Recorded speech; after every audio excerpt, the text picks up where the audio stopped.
ಸಂತೃಪ್ತರಾಗಿದ್ದೇವೆ ರಾಘವೇಂದ್ರ ತೀರ್ಥರೇ. ತಾವಿನ್ನು ಅಪ್ಪಣೆ ಕೊಟ್ಟರೆ ನಾವು ಹೊರಡುತ್ತೇವೆ. ಏಕಿಷ್ಟು ಅವಸರ ಯಾದವೇಂದ್ರರೇ? ನಿಮಗೆ ಪೀಠಾಧಿಪತಿಯಾಗುವ ಇಚ್ಛೆ ಇಲ್ಲದಿದ್ದರೆ ಬೇಡ. ಶ್ರೀಮಠದಲ್ಲೇ ಉಳಿದು ನಮಗೆ ಮಾರ್ಗದರ್ಶನವನ್ನಾದರೂ ಮಾಡಬಹುದಲ್ಲವೇ? ನಿಮಗೆ ಮಾರ್ಗದರ್ಶನ ಮಾಡಲು ಸಾಕ್ಷಾತ್ ಮೂಲರಾಮಚಂದ್ರ ದೇವರೇ ಇರುವಾಗ ಬೇರೆಯವರ ಅಗತ್ಯವೇನಿದೆ ರಾಘವೇಂದ್ರ ತೀರ್ಥರೇ? ನಿಮ್ಮ ಅಂತರಂಗದ ಶಕ್ತಿ ಲೋಕವನ್ನೇ ಬೆಳಗುವಷ್ಟಿದೆ. ನಿಮಗೆ ಎದುರಾಗುವ ಸವಾಲುಗಳೆಲ್ಲವೂ ನೀರ ಮೇಲಿನ ಗುಳ್ಳೆಗಳಂತೆ ತಮ್ಮಷ್ಟಕ್ಕೆ ತಾವೇ ಮಾಯವಾಗುವು. ಎಲ್ಲ ತಮ್ಮಂತಹ ಹಿರಿಯರ ಹಾರೈಕೆ. ನಿಮ್ಮಿಂದ ಲೋಕ ಕಲ್ಯಾಣವಾಗಬೇಕು. ನಾವು ಸುಧೀಂದ್ರ ತೀರ್ಥರ ದರ್ಶನಕ್ಕಾಗಿ ಹಂಪಿಯ ಕಡೆ ಪ್ರಯಾಣ ಬೆಳೆಸುತ್ತೇವೆ. ನಂತರ ತಪೋನಿರತರಾಗಿ ಕಾಲ ಕಳೆಯಬೇಕೆಂದು ಮನಸ್ಸು ನಿಶ್ಚಯಿಸಿದೆ. ದಯಮಾಡಿ ಹೊರಡಲು ಅಪ್ಪಣೆ ನೀಡಿ. ಶ್ರೀ ಮೂಲರಾಮದೇವರು ನಿಮ್ಮ ಇಚ್ಛೆಯನ್ನು ಪೂರೈಸಲಿ. ಹರೇ ಕೃಷ್ಣ.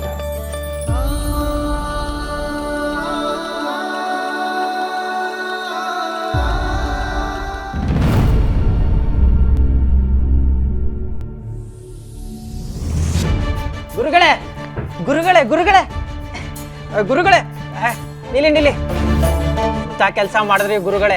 ಹುಡ್ಕೊಂಡಿದಿ ಒಂದು ಕಾಲಕ್ಕೆ ತೊಡರ್ದಾಗ ಒದ್ದು ಹೋಗ್ತಾ ಇದ್ದೀರಲ್ಲ, ದಯಮಾಡಿ ಹೋಗ್ಬೇಡಿ ಗುರುಗಳೇ. ಪೀಠನ ಅಲಂಕರಿಸಿ ನನ್ನ ಉದ್ಧಾರ ಮಾಡಿ ಗುರುಗಳೇ, ಉದ್ಧಾರ ಮಾಡಿ. ನಿನ್ನ ಮನಸ್ಸನ್ನು ನಾನು ಬಲ್ಲೆ. ನೀನು ಗುದ್ದಾಡಲು ಹೊರಟಿರುವುದು ಬೆಂಕಿಯ ಜೊತೆ. ಆ ಬೆಂಕಿಯೇ ನಿನ್ನ ಪಾಪವನ್ನು ತೊಳೆಯುವ ಬೆಳಕಾಗಿದೆ.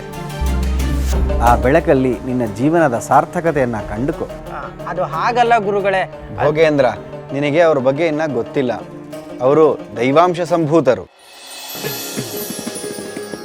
ಲೋಕ ಕಲ್ಯಾಣಕ್ಕಾಗೇ ಜನ್ಮ ತಾಳಿದ ಮಹಾಪುರುಷರು. ಅವರು ಮನಸ್ಸು ಮಾಡಿದರೆ ಕ್ಷಣಾರ್ಧದಲ್ಲೇ ನಿಮ್ಮನ್ನು ಸುಟ್ಟು ಬೂದಿ ಮಾಡಬಹುದು. ಆದರೆ ಅವರು ನಿನ್ನೊಳಗಿನ ಮನುಷ್ಯನನ್ನು ಹೊರಗಡೆ ತರಲು ಪ್ರಯತ್ನ ಮಾಡ್ತಾ ಇದ್ದಾರೆ. ನಿನ್ನ ಪೂರ್ವ ಜನ್ಮದ ಪುಣ್ಯದಿಂದ ಅವರ ಸಾನ್ನಿಧ್ಯ ದೊರಕಿದೆ. ಅವರ ಸೇವೆ ಮಾಡಿ ಜೀವನ ಸಾರ್ಥಕ ಮಾಡಿಕೊ. ಗುರುಗಳೇ ಗುರುಗಳೇ ಗುರುಗಳೇ